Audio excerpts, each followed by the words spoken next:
சித்திரபுத்திர நாயனார் கதை. அப்பால் நடக்கும் அதிசயங்கள் எல்லாதெல்லாம் செப்பமுடனும் சொல்லுகிறேன் சீராக. மாதா பிதாவை மறந்தேனே இத்தனை நாள். ஈஸ்வரன் சொன்ன இவை எவ்வளவு எல்லளவும் தப்பாமல் தாமரை பூவாய் தடாகத்தில் சென்றிருந்து ஆவின் வயிற்றில் அவதரித்தேன் உதரவாய். இந்திரன் இந்திராணி இவர்கள் மனங்குளிர புத்திரனாக என்னை போற்றியே தான் வளர்த்தார். பிறந்தவுடன் தர்மம் பெருக்கவே செய்திட்டார். என்னையும் அங்கே ஈன்றதொரு நற்பசுவை என்னை மிதித்ததென்று இந்திராணி தான் அடித்தாள். உடனேதான பசுவும் உன் கையிலே வந்ததுவே மற்றும் ஒரு பசுபால் கொடுத்தனை வளர்த்தார்கள். நன்றாய் வளர்த்தார்கள் நாயகியும் நாயகனும். இந்தப்படியாய் இதுவரையும் நான் இருந்தேன். இவ்விடத்து சிந்தையினால் ஏக்கமிக உண்டாகி போகிறேன் என்று சொன்னேன் போர்வேந்தன போவது. பால வயசு பருவம் உனக்கில்லை என்றார். அவ்விடத்தில் நான் இருக்க வேணுமென்றார். இங்கிருக்க நீதி எல்லளவும் இல்லை என்றேன். அரண் கையிலே சென்று அவ்விடத்தில் நான் இருப்பேன், இங்கும் அங்குமாக இருப்பேன் என உரைத்து அவர்கள் விடை வாங்கி அடிபணிந்து இங்கு வந்தேன் என்று சித்திரபுத்திரனார் இரக்கமாய் சொன்னவுடன் பசுவை மிக வளைத்து பாலன் வந்தான் கண்டாயே என்று அரணார் சொல்ல ஏற்றதொரு நற்பசுவும் சென்று மகனார் திருமுகத்தை தான் மோந்து எழுந்தே இருகொம்பால் இறங்கித் தடவினதே. இப்படி ஏதானும் இருக்கின்ற வேளையிலே இந்திரன் இந்திராணி இவர்கள் இருவேரும் மகனார் தான் போன வழித்தடத்தை தான் நோக்கி வந்தார். கையிலே மனிதனிலே வானவர்கோன். அப்பால் நடக்கும் அதிசயத்தை கேளுமினி. சிவனாரிடத்திலே தேவேந்திரன் புலம்பி புத்திரனும் சந்துருவாய் போனானே என உரைத்தார். உரைத்த மொழி கேட்டு உமைபாகரே துரைத்தார். சத்துரு வென்று சலியாமல் சொன்னாயே, தாயார் அருகே தன் பிள்ளை வந்ததென்றால் பேயா உனக்கினிதான் பேச கணக்குமுண்டோ? பித்தரை போலே பிதற்றுகிறாய் நீதானும். நாட்டுக்கணக்கும் நவனார் பெருங்கணக்கும் நன்மையும் திண்மையும் நடுவெழுத வேணுமென்றே யமதர்மர் தன்னிடத்தில் இருந்து கணக்கெழுத வேணுமென்று சொல்லி விரும்பியே நாம் அழைத்தோம். எங்கிருந்தால் என்ன ஏற்றதொரு இந்திரரே போம் பிள்ளா என்றுரைக்க போனாரே இந்திரரும். ஈஸ்வரனார் தாமும் ஏற்றதொரு புத்திரரை இப்போது நீயும் ஏமனிடம் வாசலுக்கு சித்தாந்தமாயும் செய்ய முறைப்படியே அத்தாந்திர கணக்கும் அடைவாய் எழுதுமென்றார். இப்படியேதானும் ஏமனை தான் அழித்து களியின் உபத்தரவத்தார் களரிகள் தான் மிகுந்து அபய குரலால் உண்டானும் ஆனதால் இப்போது எல்லா கணக்கும் இயல்பாகத்தான் எழுத சித்திரபுத்திரரை சிறப்பாய் அருளினான்கான் என்று நமக்கு சிவனார் அசைந்த பின்பு நன்று நன்றென்று நமஸ்கரித்தே அந்நேரம் இருவேரும் ஒன்றாகி ஏற்ற விடைதான் கொடுத்து நின்றே இப்பொழுது நிர்மா நிமலர் அருளாலே இருவேரும் மாளவென்று ஏத்தி விடை கொடுத்து கட்டலகருடனே கனத்த கண்டு தண்ட சூளமுடன் குத்திடுங்கோடுங் கொடுத்து கோலக் கடாவளித்து இவ்வளவுந்தான் கொடுத்து ஏற்ற பிரம்மாவும் வாகாய் சிவனுக்கு வழியடிமை செய்வார் மேல் சிவனை நினைத்து திருத்தொண்டு செய்வார் மேல் தவத்தை நினைத்து தான் பூசை செய்வார் மேல் தர்மங்கள் செய்வார் மேல் சற்றும் சொல்லாதே என்று புத்திகளும் சொல்லி போக விடை கொடுக்க கருங்கடா மேலேறி கணக்கனையும் தான் வைத்து வழக்கடாவேறி வாரார் எமதர்மர். நல்ல முரசு சின்னம் நன்றாய் முழங்கி வர இருவேரும் ஒன்றாய் இந்திரலோகம் புகுந்தார். இருவேரும் தாங்கள் இசையவே தான் பேசி பாரிலுள்ளோர் தம் கணக்கை பார்த்தார்கள். அப்போது சிவகுருவே என்று திருநீர் அணியாதார், நாராயணா என்று நாமம் அறியாதார், பெற்றதாய் தந்தை பேணாத பாவியர்கள், மண்ணிலிருந்து வழக்கோரஞ் செய்தவர்கள், அம்பலத்தில் நின்று அநியாயம் சொன்னவர்கள், ஊராருடைமைக்கு பேராசை கொண்டவர்கள், கல்லாக சடர் கணக்குப்படியாதோ சிவனை வணங்காதா திருக்கோயில் சூழாதா, அயனை வணங்காதோர் ஆலயத்தை மேவாதா, பிச்சைக்கு வந்தவரை பின்னை வா வென்பார்கள், கன்று வருந்த கறந்தவாள் உண்டவர்கள், சுற்றங்கொதிக்க சுரந்தவாள் உண்டவர்கள்,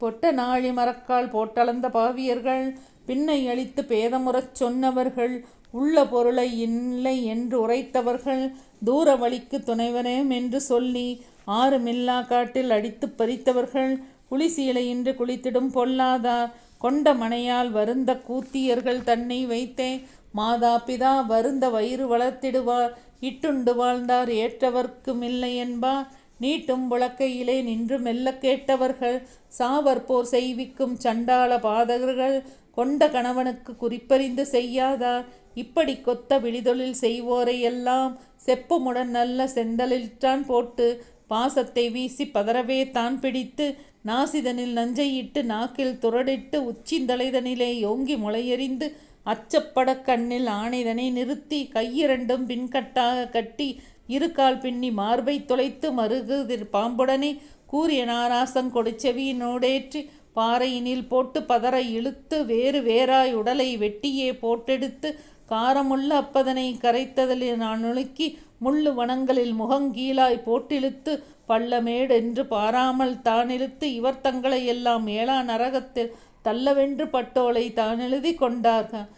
நல்லோர் பெரியோரை நடுங்கவே சொன்னவரை கொண்ட கணவனுக்கு கொலை மருந்து செய்தவரை வீதி வீதியாக விவரமாய் தான் எழுதி அவ்வீதி விட்டு மறுவீதி வந்தார்கள். பெற்றதாய் சொத்தை களவு செய்யும் பேதையரை அரைத்த அம்மி சாத்தாத அரும்பாவியானவரை குத்து முரளும் முழக்கை ஒதுங்க வையா கொடியவரை வாசற்படி நடக்கும் வழிகத்தி செய்யாரை எந்த பதார்த்தமும் ஏற்ற சுத்தி செய்யாரை கண்டபோதென்று சொல்லி காணாமல் ஒன்று சொல் குண்டுணிகள் சொல்லும் கொடும்பாவியானவரை பகலுறக்கம் செய்யும் பாவிகள் தங்களையும் நரகத்திலே எழுந்த நடுவோலை தான் எழுதி கள்ளர்களோடு கடுக வந்து சிக்கினதே குண்டுணிகள் சொல்லி குரலிகள் தான் பேசி சண்டையிட்டு முன்னே சாலங்கள் சொல்வாரை கணவனை காணாமல் கண்ணியவள் வீடு விட்டு தீர்த்தமுமாடி திருநாளும் பார்த்தவரை பத்தாவிருக்க பசியாற்றி கொண்டவளை அவர்களைப் போல அணுக்கணக்கு தப்பாமல் செய்யவென்று நல்கணக்கு சேரவேதான் எழுதி செட்டிகள் வீதியிலே சிறப்பாக வந்தார்கள்.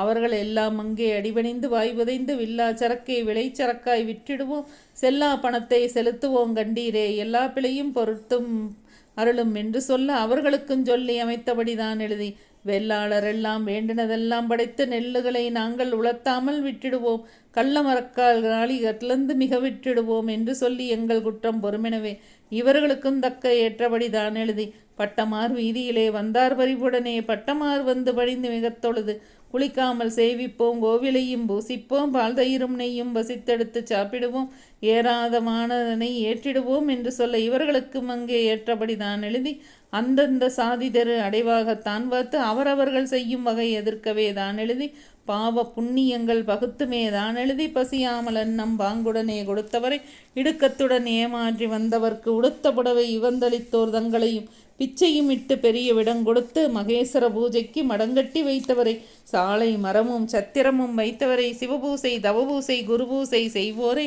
4 திசை விளங்க நந்தவனம் வைத்தவரை ஆலயங்கள் கட்டி அன்னமிக கொடுப்போரை இடித்தும் பழங்கோயில் எடுத்து புதுப்பித்தவரை தாகத்துக்காக நல்ல தண்ணீர் கொடுத்தவரை பொருந்த உயிர்தனக்கு போக நீர் விட்டவரை ராக்கால பட்டினியை இதமாக தேர்த்தவரை பஞ்சம் வருங்காலம் பகுந்த நன்னமிட்டவரை பெரியோர் தங்களையும் பேணி நடந்தவரை விருந்துகள் வந்தால் வேறு வைத்துண்ணாமல் வைத்து வகையில் வஞ்சகம் செய்யாரை நெய் விளக்கு மாவிளக்கு நேயமாய் செய்தவரை மாதானம் கோதானம் வஸ்திர தானமும் முதலான தானங்கள் எல்லாம் தயவாக செய்தவரை வழக்கோரம் செய்யாமல் மன்னருடன் சேர்ந்தவரை சிவனை வணங்கி சிவபூதை செய்தவரை நெருப்புக்குடை முதலாய் சிறந்த பிராமணருக்கு கோடை காலத்தில் கொடுத்தன்னமிட்டவரை பிள்ளைவாள் வளர்த்தோரை பிணிக்கு மருந்தளித்தோரை அதிதி வரதேசியருக்கு கண்ணமிட்டு கண்டவரை பௌரணியில் நல்விரதம் பத்தியாய் இருந்தோரை பத்தாவின் மேலாசை பண்பாக வைத்தவரை குருவை மறவாரை கொலைகளவு செய்யாரை கணவரிடஞ்செல்லை கட்டாய் நடத்தினாரை 6 குளங்கள் தனில் அணை கட்டி வைத்தவரை வழியை எறியாமல் வாகாகத்தோரை கன்றுபால் குடிக்கும் மட்டும் கருத்தாக விட்டவரை தர்மங்கள் செய்வோரை தப்பாமல் எழுதி வைத்து ஒளிவு மறைந்தவர்க்கு ஊன்றுகோல் தான் கொடுப்போர் காய்ந்த தலைக்கெண்ணெயை கட்டாகத்தான் அளிப்போர் ஆவை வணங்கி அனுதினமும் தான் தொழுவோர் விநாயகர் பூசை விருப்பமாய் செய்வோரை பள்ளிக்கூடம் கட்டி பாங்காக வாத்தியர்க்கு சம்பளம் பணமும் தான் கொடுத்தோர் தங்களையும் கந்தனை எந்நாளும் கருதி தொழுந்திடுவோர் மாதாபிதாவை மகிழ்ந்து நித்தந்தொழுவோர் வேதங்கள் ஆகமங்கள் விதிப்படியேதான் நடப்போர் குரு நன்றி செய் நன்றி குறையாமல் அற்றானரப்போர் விஷயங்கள் தன்னை மீளா விருப்பமாய் செய்தவரும் வண்ணான் நாவிதன் கூலி மனமகிழ்ந்தே தான் கொடுத்து தருமங்கள் செய்வோரை தப்பாமற்றான் எழுதி இப்படி கொத்த இயல்புடைய புண்ணியரை செப்பமுடன் அறிந்து செய்த விளை பொறுத்து தப்பாமல் ஈஸ்வரனா தன்னடியாற்றான் சேர்த்து வைகுண்ட லோகத்தும் வகையுடனே தான் சேர்த்து அந்த உலகத்தில் அமரர்களைப் போலிருந்து புண்ணியம் செய்தவர்கள் போதவே தான் இருக்க கைலைக்கு வடபுறத்தில் காவணம் உண்டாக்கி பூங்காவனத்தில் புட்பங்கள் உண்டாக்கி காய்கனிகள் அல்லதெல்லாம் கணக்கவே உண்டாக்கி எப்போதும் சிவனை இன்பமாய் பூசை செய்த படிவிடைகள் செய்யவே பாங்காக உண்டு பண்ணி அவ்விடத்திலே இருக்க அன்பாக செய்வித்து வைகுண்ட லோகத்தும் வாழ்ந்திருக்கத்தான் எழுதி பாவிக்கு துன்ப பாலனை எழுதுகிறார். அட்டை குழியும் அழகு புழுக்குழியும் கிருமி வகை குழிகள் வேறாக செய்தார்கள், மிருகங்கள் வாழும் குழிகள் வேறாக செய்தார்கள். அகல் கிடங்கு வெட்டி அதிலே அனல் வளர்த்தி முள்ளு வனங்களையும் மோசமாய் செய்தார்கள். நூற்பாலம் மயிர்பாலம் நூதனமாய் செய்தார்கள். காடும் கரடும் கல்லும் மிக உண்டாக்கி சற்றே நிழல் இல்லாமல் தகிக்கவே செய்தார்கள். நரகக் குழியும் நடுநடுங்க செய்து வைத்தார். மெத்தவே உண்டாக்கி விமர்சையாய் ஆயுதமும் ஆயிரங்கிங்கிலியர் அசைக்க வண்ணா செக்குகளும் இரும்பு தூணுக்கு ஐச்சி ஏற்றபடி நிறுத்தி செப்புத்தூணுக்கு ஐச்சி சேரவே தான் நிறுத்தி இரும்பு முக்காலிகளை எந்நேரங்கு ஐச்சி வைத்தார். செவிகளுக்கு நாராசம் சேரவே உண்டாக்கி உச்சி முதலாய் உள்ளங்கால் தன் வரைக்கும் வகை வகையாய் அணி வரிசையாய் தான் தண்டித்து தொரண்டி வகைகள் தோற்றமிக உண்டாக்கி இந்த வகைப்படியே எல்லளவும் தப்பாமல் பாவ புண்ணியங்களுக்கு பரிந்து வகை செய்த பின்பு இந்திரன் இந்திராணி இவர்கள் வாழ் போகலுற்றார். அப்பால் நடக்கும் அதிசயங்கள் உள்ளதெல்லாம் செப்புடனே நானும் சொல்லுகிறேன் கேளும் என்றார். மாதாவின் தன்னருகே வந்தார் பெருங்கணக்கர். யமதர்மராசனும் இயல்பாக அமர்ந்திருந்தார். தந்தையரை வணங்கி தாயார் தம் பாதமதில் நமஸ்கரித்த தன்மகனை நன்றாகவே வாழ்வாய் என்று சொல்லி உத்தமரை இரு கையால் தான் எடுத்து கண்ணல் மொழியால் கனிவாயல் முத்தமிட்டார். முத்தமிட்ட போது முன்னின்று தாதியர்கள் எண்ணெய் பலகை தன்னை எடுத்து தான் போட்டு பொற்கிண்ணி தன்னில் ஓதவே எண்ணெய் இட்டு எண்ணெய் காப்பு செய்ய எழுந்திரள வேணும் என்றார். எண்ணெய் காப்பிட்ட பின் ஏற்றதலை தான் கோதி தீர்த்தமுமாடி திருநீரு தான் நீந்து சிவனை தொழுது சிவபூஜை தான் முடித்து வேத பிராமணருக்கு வேண்டிய தானம் கொடுத்து அதிதி வரதேசியருக்கு அன்னமிக கொடுத்து மகேஸ்வர பூஜை வன்மையுடன் செய்த பின்பு ஆபரணம் உள்ளதெல்லாம் அழகழகாய் தான் பூண்டு உட்பாதிகள் எல்லாம் போதவே தான் முடிந்து ஓசன சாலைக்கு போயிருந்த உத்தமனார் நாடாளும் இந்திரரும் நாக மடந்தையரும் தலைவாளை இருத்து தங்கத் தகடழுத்தி பூமிதனில் வைத்து பொன்னின் முக்காளி வைத்து மாணிக்க வட்டிலை வைத்தார்கள் முன்பாக. கைக்கு நீர் வார்த்து கறிவகைகள் உள்ளதெல்லாம் சுற்றி கறிகள் எல்லாம் சேரவே தான் படைத்து தும்பை போல் அமுது சொரிந்து நல் நெய் வார்த்து தம்பியரை உண்ணவென்று தடவினார் முதுகதனை. அப்போது உத்தமனார் அவர்கள் முகம் நோக்கி உன் வீட்டிலே அமுது உண்போம் ஆயில் உன் வயிற்றில் வந்து பிறப்பேன்கான் மாதாவே என்ற பொழுதில் இயல்பான மாதாவும் நின்று பரிதவித்து நெடுமூச்சு தான் எறிந்து அகமகிழ்ந்து சந்ததிதான் அறியாத பாவி என்று காதல் மிகவில்லா கண்ணியாய் இருந்தென்னதென்று போத மயங்கியே போய் சேர்ந்தாள் பஞ்சனை. மாதா மயங்கியவின் மைந்தர் எழுந்திருந்து உண்ணவே வாருமென உவந்து நிற்க அப்போது தண்ணீர் குடித்தவுடன் தாகம் தெளிந்தார் போல் கைதொழுது பாலகனை கட்டியெடுத்தணைத்து மைவெளியால் தானும் மடியில் எடுத்து வைத்து வருக்கை பலாச்சுளையும் மற்றுமுள்ள நற்கனியும் சர்க்கரை நற்சீனி தாரணியும் உள்ளதெல்லாம் திரட்டுப்பால் தன்னையும் சிறக்குவே தான் படைக்க பாங்குடனே உத்தமனார் பரிந்தமுது செய்யலுற்றார். கைகழுவி சுத்தி வெண்ணி கனகமணி ஆசனத்தில் அடைக்காயும் வெற்றிலையும் ஆன பரிமளங்கள் சிறப்பாகத்தான் கொடுத்து சிந்தை மகிழ்ந்துங்குரைப்பார். ஈயமன் லோக கணக்கு எழுதவே போவாய் நீ அற்பமாங்குற்றங்கள் அக்கணக்கில் எழுதாமல் சொற்பமாங்குற்றத்தை தொகைப்படுத்தாமற் கணக்கை எழுதி முடித்திடுவாய் என் மகனே என்று சொல்ல ஏது குற்றஞ்சொன்னீர் என்னுடைய மாதாவே தலைவாளை இலையறுத்து தான் எனக்கு போட்டதும் குற்றம் என்று பட்டோலை கொண்டேனேன் மாதாவே என்று சொல்லி வேசி இருக்கின்ற அந்நேரம் மைந்தர் பெருமாள் மாளிகையினுள் புகுந்து போக விடைதாருமென்று பொருந்தவே தாம் உரைத்தார். வந்து தொழுத மகனாரை தான் பார்த்து வாரி எடுத்து மார்போடனை தான் அணிந்து இந்திரனாருடனே இந்திராணி மனமகிழ்ந்து தர்மராசனிடத்தில் நொற்றுமொரு வார்த்தை சொல்வார். புத்திரர் பின் வருவார் முன்வென் உரைத்தார். அந்தப்படி தர்மராசனும் போகலுற்றான். போனாரே அமதர்மர் பூவிலகில் சேனையுடன் அப்பால் நடக்கின்ற அதிசயத்தை கேளுங்கள். மிருகண்டன் நற்கதையை மெய்யாக சொல்லுகிறேன். வருந்தி மிருகண்டன் மகனுமே வேணுமென்று பாதாளந்தோன்ற வெட்டி பதிவாய் மிக வளர்த்த ஓமகுண்டமதியிலே உயர்ந்த கம்பம் நாட்டியந்த கம்பத்திலேறி கால்விரலை தானூன்றி வேதாள அக்னியும் மேலே படந்தறிய ஈசனே பிள்ளை அருளுமென்றே தவம் இருந்தார். தண்ணீர் அருந்தாமல் சருகும் புசியாமல் இருந்தான் தவசு. ஈராண்டெட்டுடனே வருந்தி தவசிருந்தான்.